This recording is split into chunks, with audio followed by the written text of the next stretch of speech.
Use hello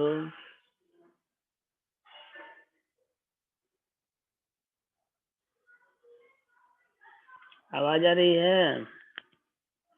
yes sir. सब लोग video on करो अपना अपना।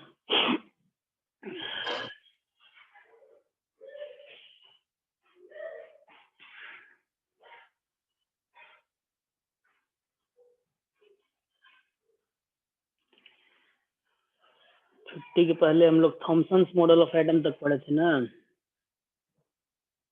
Yes sir. Yes sir. अब इसके आगे आज पढ़ना है Rutherford model of atom. Yes sir.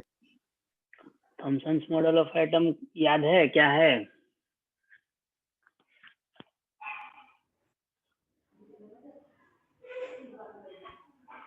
किसी को याद है Thomson's model of atom?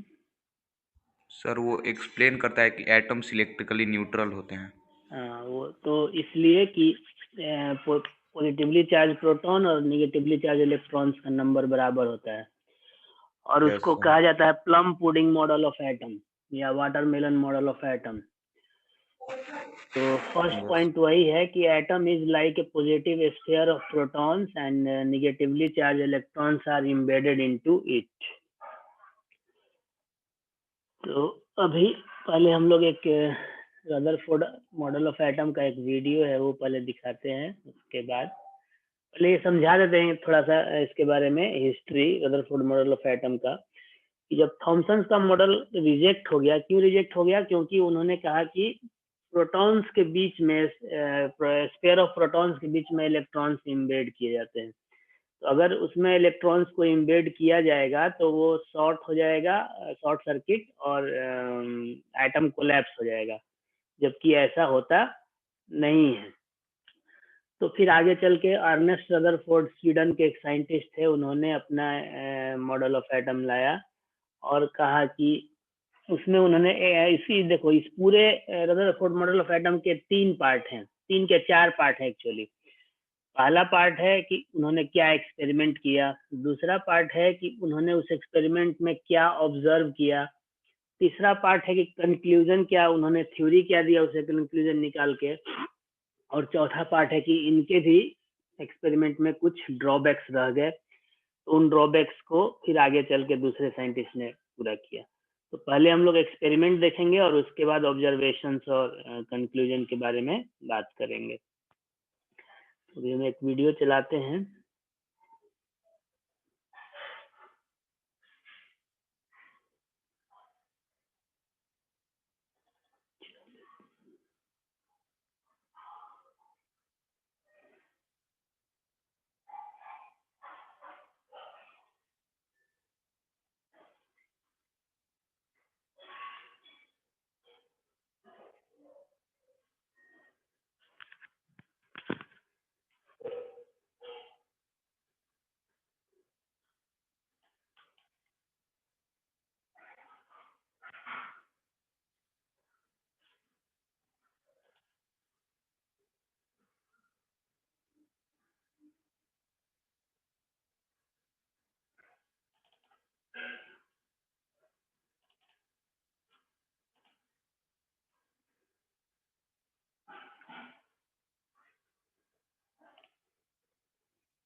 Sincere हुआ?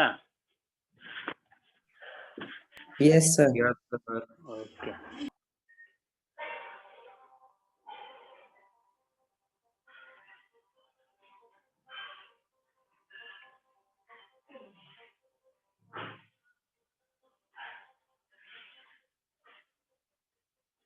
ये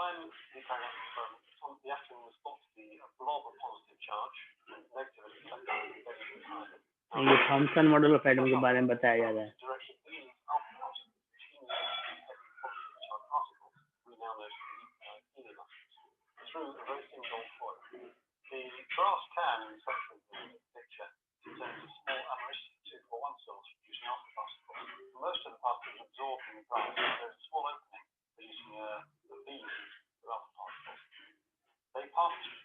इसमें कुछ समझ में आ रहा है?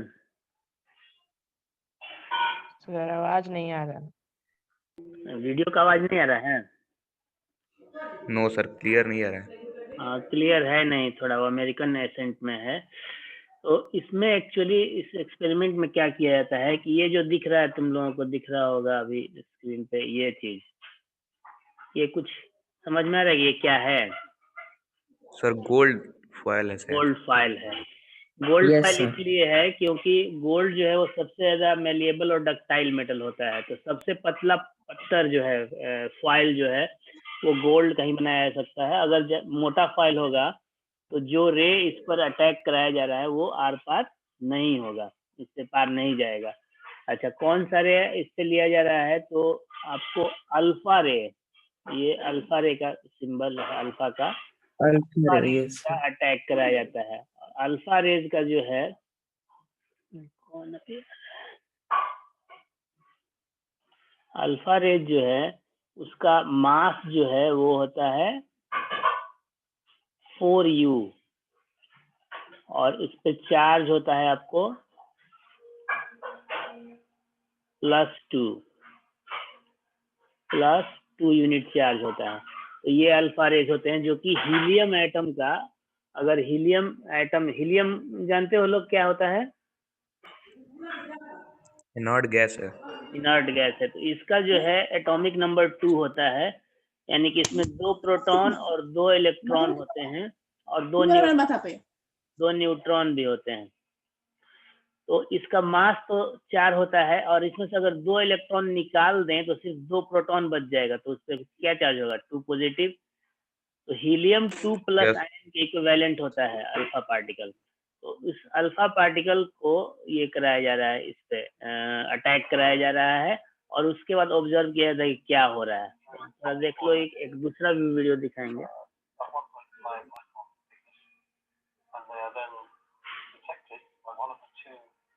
और ये 2 डिटेक्टर लगा हुआ है।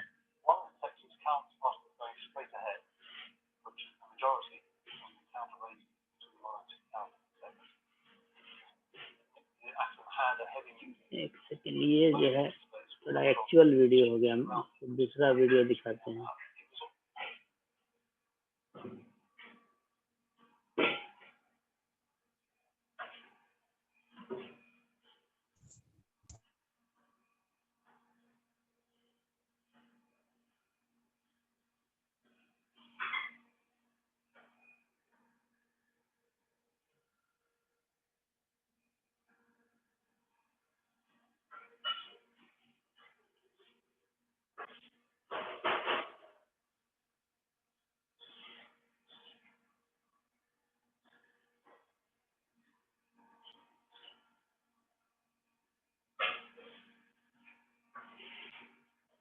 दूसरा आ गया वीडियो।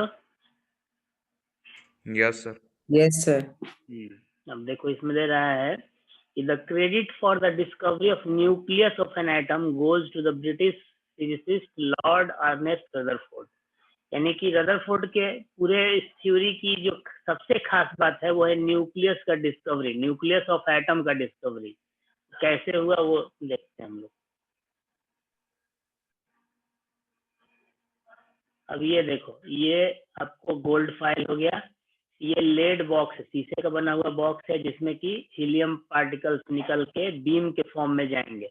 अच्छा, ये जो छोटे छोटे होल्स दिख रहे हैं, स्लिट बोलते हैं इसको, यहाँ पे स्लिट लिखा हुआ है। स्लिट के थ्रू पास इसलिए कराया जाता है कि उसकी जो स्पीड है, इंटेंसिटी जो है, वो पेनिट्रेटिंग पावर जिसको बोलते हैं, छेदने की क्षमता, वो बढ़ जाती है। जैसे आप पाइप से पानी जब डालते हो, तो अगर पाइप का पूरा मुंह खुला हुआ है तो पानी का स्पीड कम होता है, लेकिन थोड़ा सा उसको अंगूठे से या दूसरे फिंगर से बंद कर दो, हल्का सा पानी जाने दो उसमें से, तो पानी का जो स्पीड है, फोर्स है, वो बढ़ जाता है।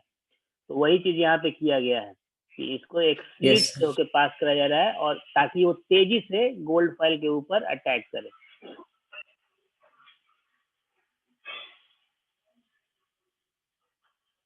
और ये फ्लोरेसेंट स्क्रीन्स हैं जिंक सल्फाइड के बने हुए, जो अल्फा पार्टिकल्स निकलेंगे इसमें से टकराने के बाद, उनको वो एब्जॉर्ब करेगा, उस पर पड़ेगा तो वो स्पार्क जैसा, ग्रीन स्पार्क की तरह आएगा, देखिए इसमें दिख भी रहा है वीडियो में, जिससे कि पता चलेगा कि अल्फा पार्टिकल्स इस पर स्ट्राइक कर रहे हैं।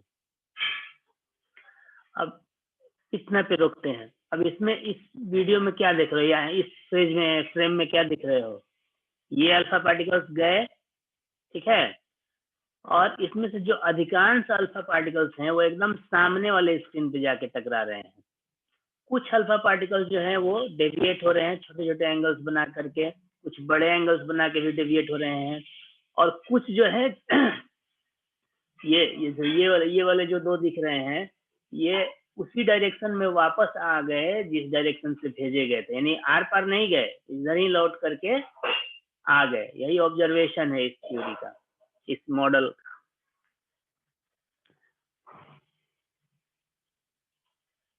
ये माइक्रोस्कोप है इसको देखने के लिए।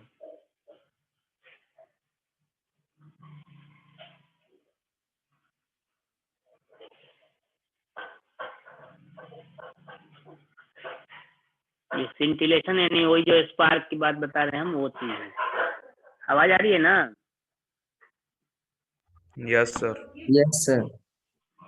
हाँ, अब देखो, अब ऑब्जर्वेशन के आधार पे कंक्लूजन भी निकाला गया है कि since most of the alpha particle, जैसे कि ये सब दिख रहा है 2 डायमेंशनल डायग्राम में, कि as most of the alpha particles pass through the gold foil without any deflection, एकदम सीधा सीधा पार हो गया, यानी कि एटम के अंदर में जो अधिकांश जगह है वो खाली है, एम्प्टी है। ये पहला ऑब्जर्वेशन के आधार पे कंक्लूजन हुआ। दूसरा देखते हैं।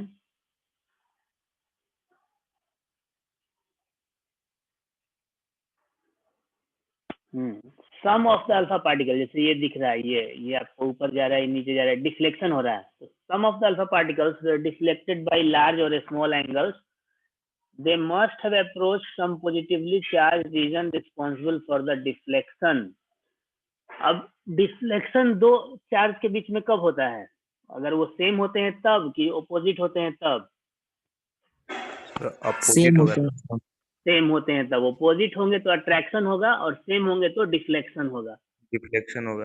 तो आपका हीलियम Yes, जो sir. था, अभी जो हम बताए कि हीलियम जो है, अल्फा पार्टिकल जो है, वो हीलियम 2+ के इक्विवेलेंट होता है, हीलियम आयन के इक्विवेलेंट होता है। तो ये आयन कौन सा चार्ज है, पॉजिटिव चार्ज और negative charge? Positive. Positive charge, यानी कि जो आपका पॉजिटिव चार्ज है वो डिफ्लेक्ट हो रहा है, यानी कि एटम के बीच में कोई ना कोई एक ऐसा पॉजिटिवली चार्ज स्पेस है, जगह है, जो कि इन अल्फा पार्टिकल्स को डिफ्लेक्ट कर रहा है। तो उस पॉजिटिवली चार्ज स्पेस को, जो कि एटम के अंदर में है, उसको नाम दिया गया न्यूक्लियस। न्यूक्लियस। इस तरह से न्यूक्लियस की खोज हुई।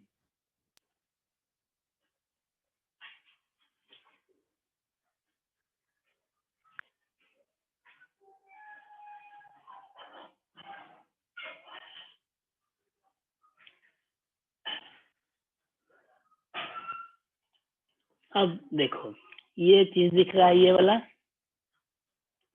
ये जो रे है, पॉइंटर दिख रहा है माउस का मेरा? अजी, हेलो, यस सर। माउस का पॉइंटर दिख रहा है? Yes sir.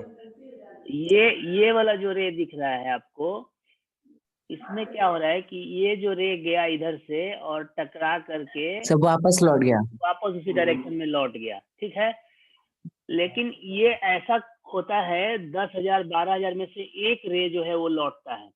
यानी कि जो न्यूक्लियस है वो एक तो बहुत ताकतवर है, मैसिव है, जो कि हीलियम जैसे एटम को वापस लौटा दे रहा है, रिटर्न बैक कर दे रहा है। एक तो है कि जो न्यूक्लियस है वो बहुत मैसिव है, यानी बहुत ताकतवर है, और दूसरा Yes, है sir. कि न्यूक्लियस जो है बहुत बहुत छोटा है।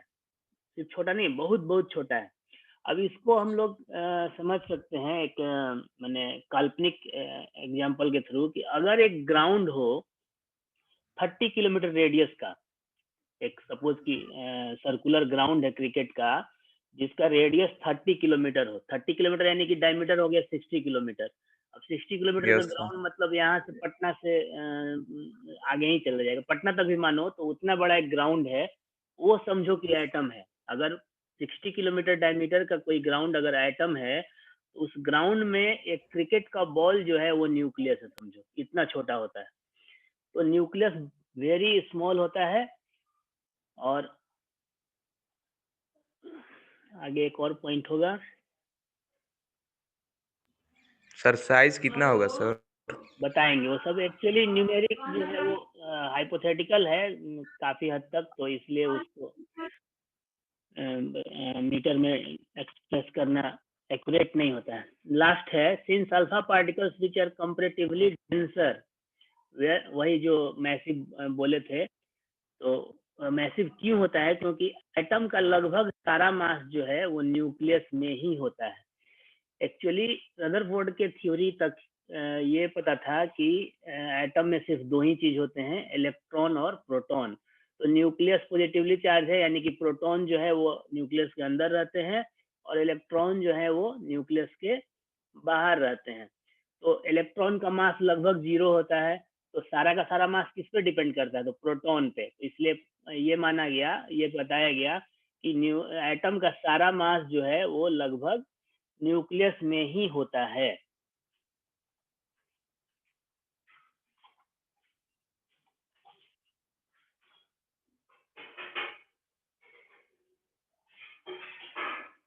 क्लियर हुआ इतना?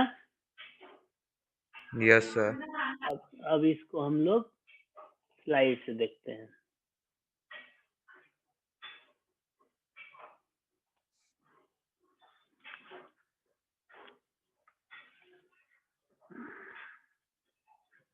ये तो थॉमसन का हो गया, रदरफोर्ड मॉडल ऑफ एटम।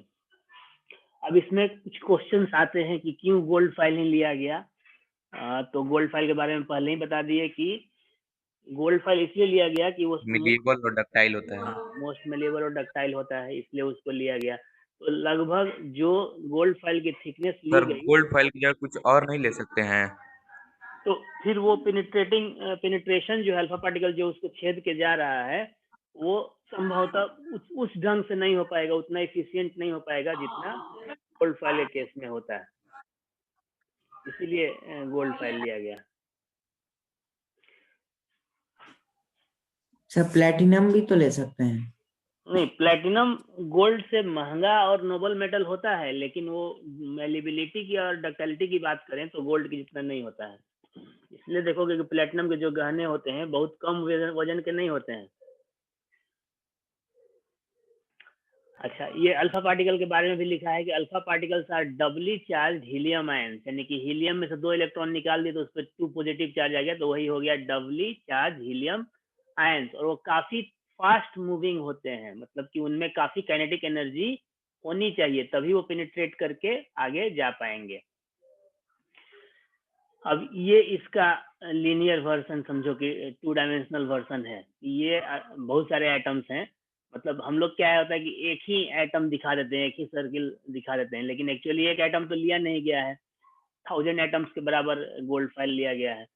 तो अब उसमें देखो ये ज्यादातर जो रे हैं, ऊपर से 4 देखो, नीचे का भी देखो, एक 2 इधर 3 हो गया, तो ये सारे आर पार चले जा रहे हैं विदाउट एनी डिफ्लेक्शन। सर ये जो डायग्राम दिखा रहे हैं ना सर, ये बुक में दिया हुआ है। हाँ, बुकिंग का चीज है। तो कुछ में स्मॉल डिफ्लेक्शन हो रहा है, कुछ में लार्ज डिफ्लेक्शन हो रहा है, और कुछ वापस लौट भी आ रहे हैं। वही जैसे 10,000 में से 1 या 12,000 में, किसी बुक में देखोगे तो 1 आउट ऑफ 10,000 दिया होगा, किसी बुक में 1 आउट ऑफ 12,000 दिया होगा। तो उसको हम लोग एग्जैक्ट नहीं, मतलब नियर अबाउट लेते हैं। अब इसके ऑब्जर्वेशंस जो हम लोग ऑलरेडी डिस्कस किए कि most of the fast moving alpha particle passed straight through the gold foil without any deflection, यानी कोई उनमें डिफ्लेक्शन नहीं होता है। ये पहला ऑब्जर्वेशन हो गया। दूसरा कह रहा है कि some of the alpha particles were deflected by small angles, और लार्ज एंगल्स भी यहाँ लिख सकते हैं। और तीसरा है कि out of every 12,000 particles appear to rebound, rebound मतलब कि उसी डायरेक्शन में वापस लौट आते हैं जिसमें से भेजे गए। तो ये 3 मेन ऑब्जर्वेशन हैं। अब इसके आधार पे कंक्लूजन क्या निकाला गया, तो जैसा जैसा ऑब्जर्वेशन उसके हिसाब से कंक्लूजन। इसमें ऑब्जर्वेशन क्या है कि ज्यादातर अल्फा पार्टिकल पास हो जाते हैं विदाउट एनी डिफ्लेक्शन, यानी कि most of the space inside the atom is empty. दूसरा है कि some of the alpha particles were deflected by small angles, तो वही चीज है कि कोई ना कोई पॉजिटिव चार्ज स्पेस जो है वो एटम के अंदर है। और उसी में ये भी हो गया कि जो चूंकि बहुत कम अल्फा पार्टिकल्स आ रहे हैं तो वो मैसिव है और बहुत छोटा है। अब उसके आधार पे ये थ्योरी दिया गया कि there is a positively charge centre in an atom which is called the nucleus and nearly all the mass of an atom resides in the nucleus, यानी एटम के अंदर में एक बहुत छोटा पॉजिटिवली चार्ज स्पेस है जिसको न्यूक्लियस कहते हैं, और एटम का लगभग सारा मास जो है वो न्यूक्लियस में ही होता है, रहता है।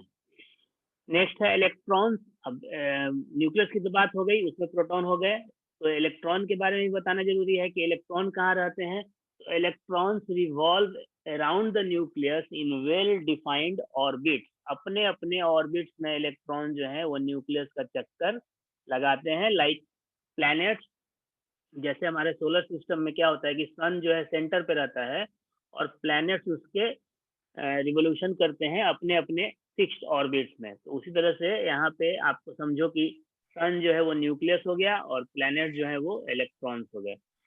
And the size of nucleus is very small as compare to the size of atom. तो इतने सारे प्रयास के बावजूद भी एक कमी रह गई रदरफोर्ड के मॉडल ऑफ एटम में। उन्होंने कहा कि इलेक्ट्रॉन जो है वो न्यूक्लियस का चक्कर लगाते हैं। अब न्यूक्लियस भी चार्ज बॉडी है, यानी पॉजिटिवली चार्ज बॉडी है, और इलेक्ट्रॉन्स भी चार्ज बॉडी है। तो बहुत पहले एक मैक्सवेल की थ्योरी आई थी, फिजिक्स की ये चीज है। उन्होंने कहा था कि जब कोई चार्ज बॉडी अगर किसी सर्कुलर पाथ पे मूव करता है तो वो एनर्जी लूज करता है, तो रेडिएट करता है, रेडिएशन के फॉर्म में एनर्जी लूज करता है। तो जब एनर्जी कोई लूज करेगा, जैसे आप मान लो कि साइकिल चला रहे हो और थक गए हो, तो आप अगर एक सर्कुलर पाथ पे साइकिल चला रहे हो तो धीरे धीरे आपका जो रेडियस है वो धीरे धीरे कम होगा, और फाइनली क्या होगा कि आप जब पूरी तरह से एनर्जी लूज कर दोगे तो गिर जाओगे। जहाँ गिरोगे समझो वही सेंटर ऑफ उस सर्किल हो गया। तो अब यहाँ पे क्या है कि अगर ये इलेक्ट्रॉन है, ये मान लो कि न्यूक्लियस है, ठीक है, और इलेक्ट्रॉन समझो कि यहाँ से चक्कर लगा रहा है न्यूक्लियस का, तो क्या होगा कि इलेक्ट्रॉन जो है वो धीरे धीरे एनर्जी लूज करेगा, तो उसका जो रेडियस है वो धीरे धीरे कम होते जाएगा। इस तरह से वो न्यूक्लियस के नजदीक होते जाएगा और फाइनली क्या होगा कि एक समय ऐसा आएगा कि वो जा करके न्यूक्लियस में वो इलेक्ट्रॉन गिर जाएगा। तो जब न्यूक्लियस में गिर जाएगा तो इलेक्ट्रॉन और प्रोटॉन एक साथ फ्यूज हो जाएंगे और एटम कोलैप्स हो जाएगा, जबकि ऐसा कुछ होता नहीं है। रदरफोर्ड इस बात का एक्सप्लेन नहीं कर पाए कि ऐसा क्यों नहीं होता है, इसीलिए इस चीज को बोला जाता है कि drawback of Rutherford model of atom. अब इस चीज के बारे में बाद में नील्स बोर नाम के एक साइंटिस्ट ने बताया था, उसको कल हम लोग पढ़ेंगे। तो फिर से एक बार हम लोग रिकैप कर लेते हैं। पहला कि रदरफोर्ड कौन थे, जवाब जल्दी जल्दी, टाइम नहीं है। आवाज आ रही है?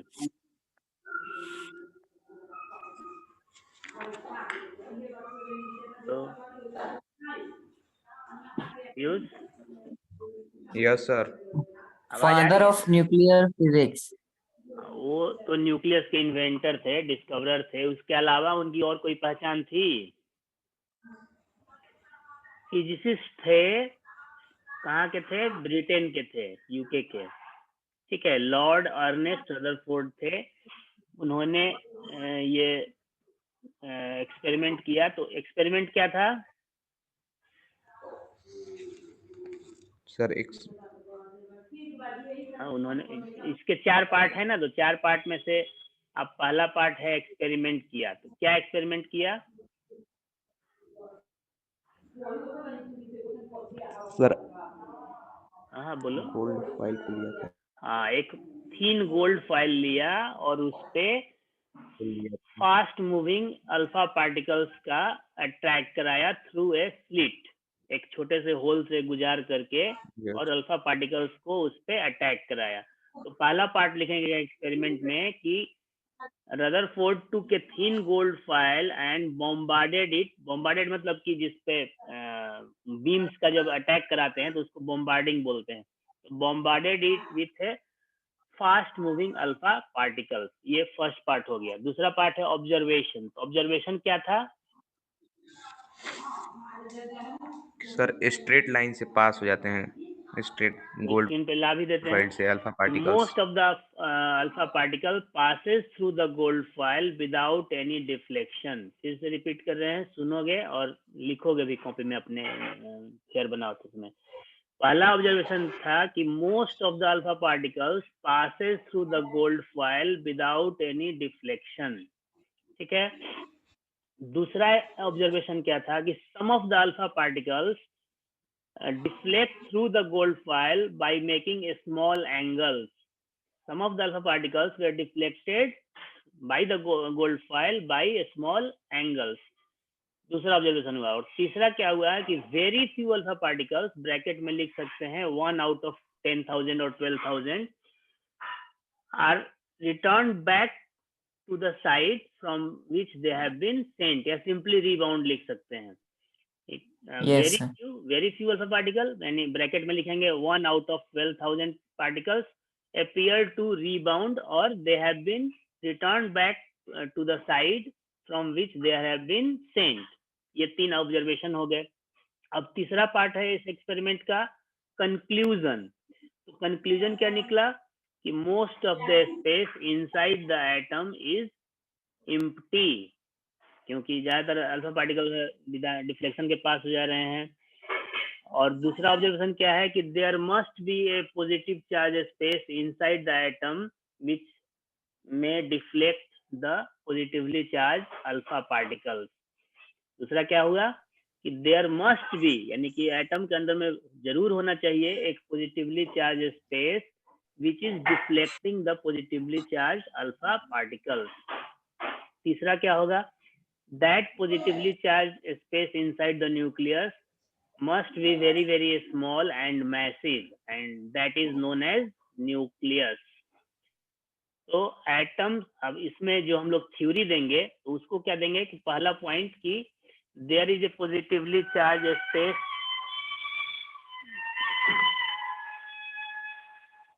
हेलो, हाँ हाँ, गुड मॉर्निंग। हम्म।